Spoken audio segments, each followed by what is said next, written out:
Hi weavers, welcome to our channel just imagine novels. ఈరోజు మన కథ వద్దన్నా వదిలిస్తానా ఎపిసోడ్ 93.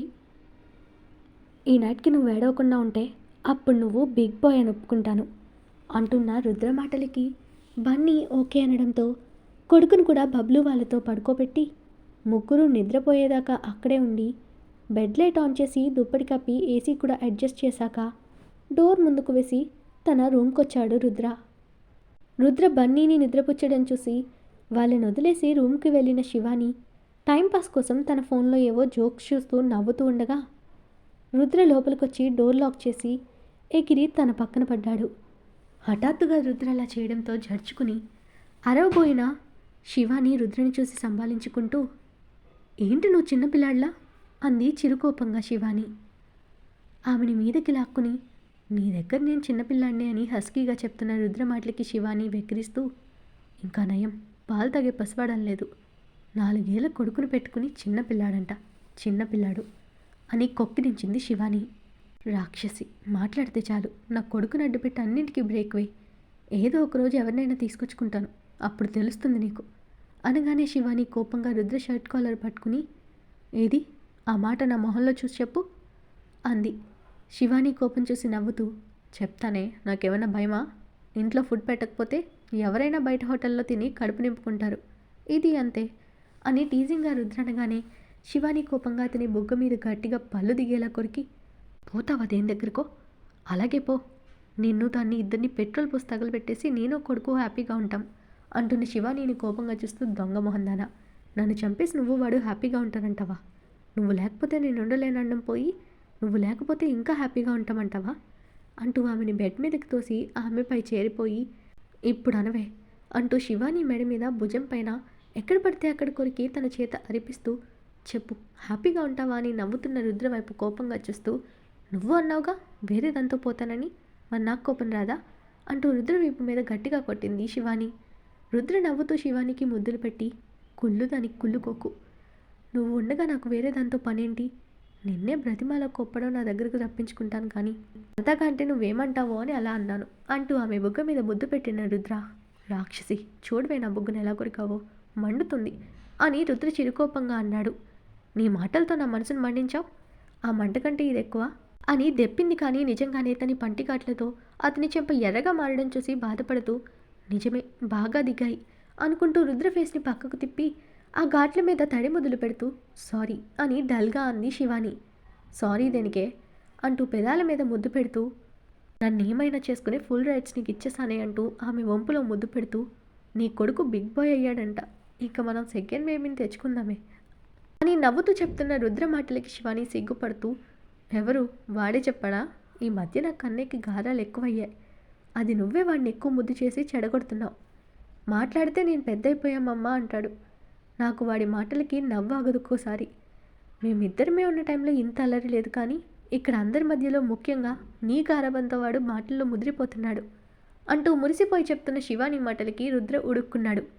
ఆపవే, అన్నీ నా మీద తోసాయి, వాడు ఏదైనా మంచి పని చేస్తే ఏమో నా కొడుకు అంటావు, ఏదైనా తుంటరి పని చేస్తే నన్ను చూపించి నీ వల్లే అంటావు అని దెప్పుతూ శివాని నడుము గిల్లాడు రుద్ర.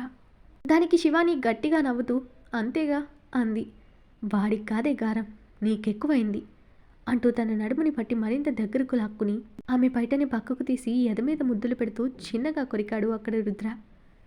అబ్బా కొరకకు రుద్ర అంటూ చిన్నగా మూలిగింది శివాని. నాకు అలా చేయకపోతే ముద్దు తీరదే అంటూ మళ్ళీ కొరుకుతూ ముద్దులు పెడుతూ తనని అల్లుకుపోయాడు రుద్ర. ఓయ్ నా వల్ల కాదు, వదిలిక అని అర్ధరాత్రి అవుతున్న టైంలో రుద్రని ఆపుతూ అంది శివాని.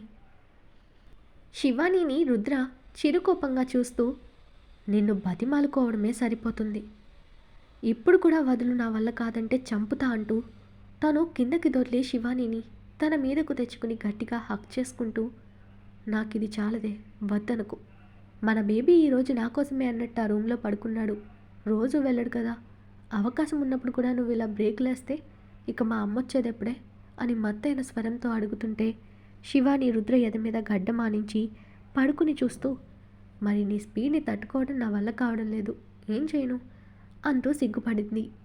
దేనికి అలా అంటే ఎలా, నా ఒరిజినాలిటీ చూపిస్తే దెబ్బకు పోతావని నేనే నీకోసం కంట్రోల్ చేసుకుంటూ ఉంటే అది కూడా నీ వల్ల కాదంటే నేనేమవ్వాలి? పోనీ ఒక పని చేయవే, నీ బదులు దీనికోసం వేరే ఎవరినైనా చూసుకుంటాను. అప్పుడు నీకు అసలు నన్ను భరించే పనే ఉండదు కదా. అలా చేయనా అని నవ్వాపుకుంటూ అడిగాడు రుద్ర. శివాని అప్పటికే కోపంతో ముక్కెరబడి ఎగపీలుస్తూ, ఏది ఆ మాట మళ్ళీ అను అంటూ ఉరిమి చూస్తుంది. రుద్ర గట్టిగా నవ్వేస్తూ, నువ్వే కదే నన్ను తట్టుకోలేనంటున్నావు అంటూ అల్లరిగా కన్ను కొట్టాడు రుద్ర. నేనంటే నువ్వు అలా అంటావా?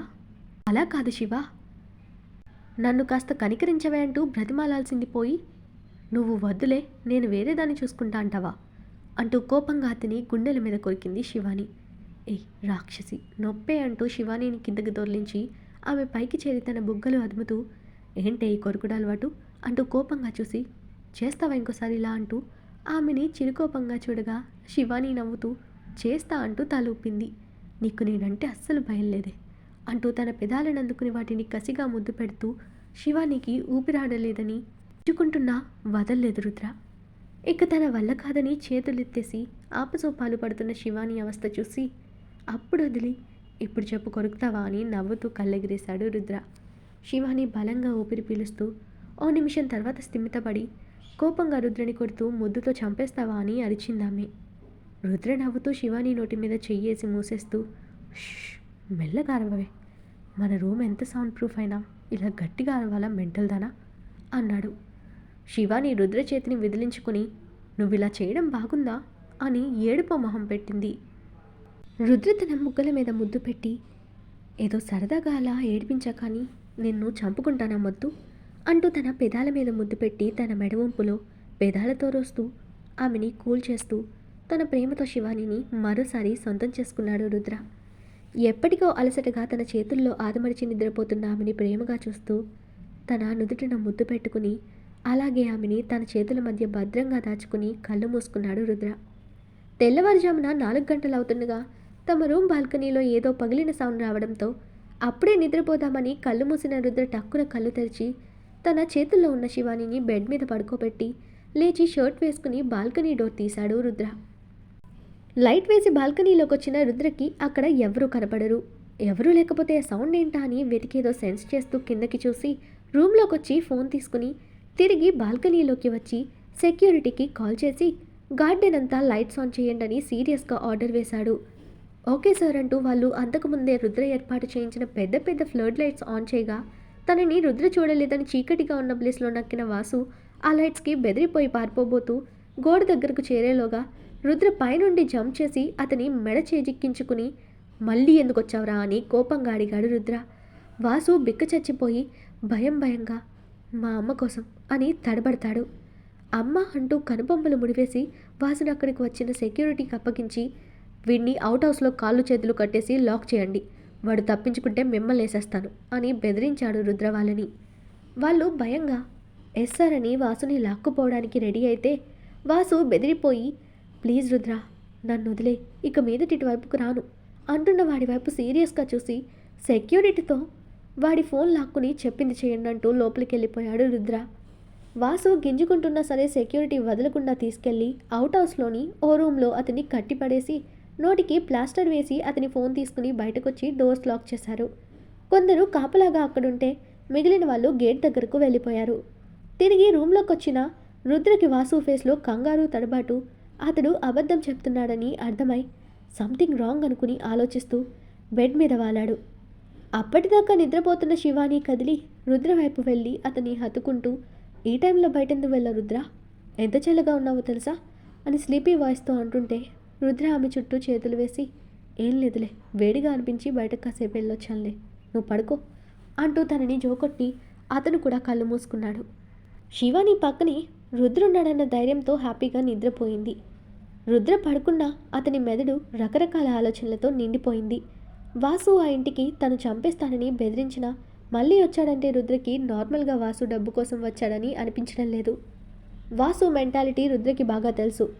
వాడు తన ప్రాణాలకి తెగించేది ఒక్క డబ్బు కోసం అయితే కాదు. వాడిక్కడికి వచ్చింది అత్తయ్య దగ్గర డబ్బు లాక్కోవడానికని చెప్పడం నమ్మేలా లేదు. మరేదో ఉంది, ఏమై ఉంటుందా అని ఆలోచనల్లో పడ్డాడు రుద్ర. మార్నింగ్ శివాని లేచేసరికి రుద్ర రెడీ అవుతూ కనపడ్డాడు. గుడ్ మార్నింగ్ రుద్ర అంటూ చేతులిచ్చిన శివానీని లేపి హత్తుకుని ఆమె నుదుటిపైన ముద్దు పెట్టి లేజీ గర్ల్ అని నవ్వాడు రుద్ర. అది కౌగిలిలో చేరిన శివాని నైట్ అంతా నాకు నిద్ర లేకుండా ఒకసారి ఇంకొకసారి అంటూ సతాయించి మళ్ళీ నన్ను లేజీ అంటావా అంటూ రుద్ర వీపు మీద కొట్టింది శివాని. నీతో పాటు నేను మెలకువగానే ఉన్నా కదే, చెప్పాలంటే కష్టమంతా నాదే. మరి నేను ఎప్పుడో లేచాను కానీ డీప్ బ్రీత్ టోన్తో చెప్తూ ఆమె నడుముని తడుముతూ ఆమె బుగ్గ మీద చిన్నగా కొరికాడు రుద్ర. అబ్బా, ఇలా కనపడి ప్రతి చోట కొరకకు రుద్ర. అందరూ ఏంటది అని అడిగితే ఏం చెప్పేది అని గారంగా అంటున్న శివాని మాటలకి నవ్వి కవర్ చేసుకో, ఇక వెళ్ళి నువ్వు రెడీ అవ్వు, నేను బయటకు వెళ్ళొస్తాను, తర్వాత ఆఫీస్కి వెళ్దాం అన్నాడు రుద్ర. ఏదైనా సీరియస్ విషయమా రుద్ర అని అతని ఫేస్లో కనపడుతున్న కోపం చూస్తూ డౌట్గా అడిగింది శివాని. అలా ఏం లేదులే, నువ్వు బేబీని రెడీ చేసి స్కూల్కి పంపించు అని చెప్పాడు రుద్ర శివానికి. సరే అంటూ ఆమె తల ఊపి రుద్ర బయటకు వెళ్ళిన తర్వాత తను స్నానం చేసి రెడీ అయ్యి బన్నీ కోసం వెళ్ళింది. బన్నీని రెడీ చేసి టిఫిన్ పెట్టి మిగిలిన ఇద్దరిని కూడా రెడీ చేసి ముగ్గురిని జాగ్రత్తగా స్కూల్ బస్ ఎక్కించిన శివాని సురేఖ దగ్గరకు వచ్చి డల్గా ఉన్న ఆమెను చూసి, వదినా ఏంటి నీరసంగా ఉన్నావు అని అడిగింది శివాని. ఏం లేదు శివ, కాస్త తలనొప్పంతే అంది. కానీ ఆమె ఫేస్లో దిగులు స్పష్టంగా కనపడింది. ఇంత పొద్దున్నే తలనొప్ప అని కంగారుగా సురేఖ దగ్గరకు వెళ్ళి తన నుదుటి మీద చెయ్యి పెట్టి చూసి జ్వరం లేకపోవడంతో అమ్మయ్య అనుకుని డౌట్గా సురేఖ ఫేస్లోకి చూస్తూ, నైట్ నిద్రపోలేదా వదినా అని అడిగింది శివాని. అప్పుడే అక్కడికి వచ్చిన స్నేహ, తానెప్పుడు కంటి నిండా నిద్రపోయిందని వదినా, ఎప్పుడు కొత్తగా నిద్రపోలేదనడానికి ఆ వెధవని చేసుకుని అక్క లైఫ్లో హ్యాపీనెస్ దూరమైంది అన్నది. శివాని సురేఖని సూటిగా చూస్తూ, ఇంకా వాసు కోసం ఆలోచిస్తున్నావా వదినా అంది. లేదు శివ, ఏవో ఆలోచనలంతే అంది సురేఖ. ఇక అతని గురించి వదిలే వదినా, ఇప్పటిదాకా పడ్డ బాధలు చాలు, ఆ దేవుడు నీకు కూడా సంతోషంగా ఉండే రోజులు ఇస్తాడంది శివాని. ఆమె మనసులో కళ్యాణ్తో సురేఖ లైఫ్ ముడిపడితే హ్యాపీగా ఉంటుందనే ఆలోచన బలంగా ఉంది. కానీ శివాని మాటలకి సురేఖ పేలవంగా నవ్వి, ఆ ఆశలు నాకు లేవులే శివ, మీరంతా బాగున్నారు, నాకు చాలు. నేనున్నా లేకపోయినా నా పిల్లల్ని మీరు ఏ లోటు లేకుండా చూసుకోగలరని నాకు తెలుసు అని విరక్తిగా నవ్వింది సురేఖ. ఆ మాటకి వదిన అని శివాని, అక్క అని స్నేహ ఇద్దరు ఒకేసారి కోపంగా అరిచారు. ఇప్పుడెందుకు వదిన ఇలాంటి మాటలు అంది శివాని. అవునక్క, వాడు లేనంత మాత్రాన నువ్వెందుకు ఇలా అన్ని పోగొట్టుకున్న దానిలో ఉండడం అని బాధగా అడిగింది స్నేహ. పోలీస్ హెడ్ ఆఫీస్ సీరియస్గా కేసు ఫైల్ చూస్తున్న డీజీపీ రూమ్లోకి వచ్చిన కానిస్టేబుల్, సార్ మీకోసం Dev industries CEO mister Rudradev వచ్చారు అనగానే ఆయన లేచి కంగారుగా అవునా అంటూ బయటకు వెళ్ళి రుద్రని సాదరంగా ఆహ్వానించి తన క్యాబిన్లోకి తీసుకెళ్లారు డీజీపీ. రుద్ర చిన్న స్మైల్తో వెళ్ళి ఆయన చూపించిన చైర్లో కూర్చుని, ఆ కౌశల్ గురించి ఏమైనా ఇన్ఫర్మేషన్ దొరికిందా సార్ అని అడిగాడు రుద్ర. లేదు రుద్ర గారు, వాడిని తీసుకుని వెళ్ళిన పద్ధతిని చూసి ఇదంతా మాఫియా వాళ్ళ పనే అనిపిస్తుంది. బట్ ఈ కౌశల్ కేసులో ఎక్కడ అటువంటి వాళ్లకు ఇతనికి అంత డీప్ కనెక్షన్ ఉన్నట్టు తెలియట్లేదు అన్నాడు డీజీపీ. సార్, వాడు చేసేది ఇల్లీగల్ బిజినెస్లు, అటువంటిది మాఫియా వాళ్ళ హెల్ప్తో తప్పించుకుని ఉండొచ్చు కదా అని సీరియస్గా అడిగాడు రుద్ర. అయినో, బట్ అతనికి అంత క్లోజ్ ఎవరూ లేరంటున్నాను రుద్ర. మా వాళ్ళు వెతుకుతున్నారు, ఏదైనా ఇన్ఫర్మేషన్ తెలియగానే మీకు ఇన్ఫామ్ చేస్తాం. మీకు స్పెషల్ సెక్యూరిటీ కావాలన్నా నేను అరేంజ్ చేస్తాను అన్నాడు డీజీపీ. నో థ్యాంక్స్ సార్, నేను ఆల్రెడీ ప్రైవేట్ సెక్యూరిటీని పెట్టుకున్నాను. వాడిని వీలైనంత తొందరగా ట్రేస్ చేయండి సార్, ఎందుకంటే నా భార్య బిడ్డల్ని ఎన్నో రోజులు డేంజర్ జోన్ అంచున ఉంచలేను. వాళ్ళతో నాకు పీస్ఫుల్ లైఫ్ కావాలి అని సీరియస్గా చెప్పాడు రుద్ర ఆయనకి. నాకు మీ పెయిన్ అర్థమైంది రుద్ర, మా ప్రయత్నం మేము చేస్తున్నాం. ఆల్రెడీ ఆ కౌశల్ మీద షూట్ ఎట్ సైట్ ఆర్డర్స్ కూడా పాస్ చేశాను అన్నాడు డీజీపీ. ఓకే సార్, మీకు యూజ్ అయ్యేది మరొకటి ఇద్దామని వచ్చానంటూ తన పాకెట్ నుండి వాసు ఫోన్ తీసిచ్చి, ఎందుకో ఈ వాసు ఆ కౌశల్ని మీట్ అవుతున్నాడేమో అన్న డౌట్. ఆ వాసు ఇన్నాళ్ళు ఎవరెవరిని కలిశాడు, ఏం చేశాడని మీ వాళ్ళతో ఎంక్వైరీ చేయించండి. అలాగే ఈ ఫోన్ని ట్రాప్ చేయండి, ఏదైనా ఇన్ఫర్మేషన్ దొరకొచ్చన్నాడు రుద్ర. షూర్ రుద్ర, వాసు మీద ఇప్పటి నుండే మా నిఘా ఉంటుంది అంటూ వెంటనే డిపార్ట్మెంట్కి హ్యాకర్కి వాసు మొబైల్ పంపించి, ఈ నెంబర్ కాల్ డేటాతో పాటు ఆ ఫోన్లో ఏమైనా అనుమానాస్పద యాక్టివిటీస్ ఉన్నాయేమో చెక్ చేయండి అని చెప్పాడు డీజీపీ. ఓకే సార్, ఎక్కుంటాను అంటూ లేచి ఆయనకి షేక్ హ్యాండ్ ఇచ్చి బయటకు వచ్చేశాడు రుద్ర.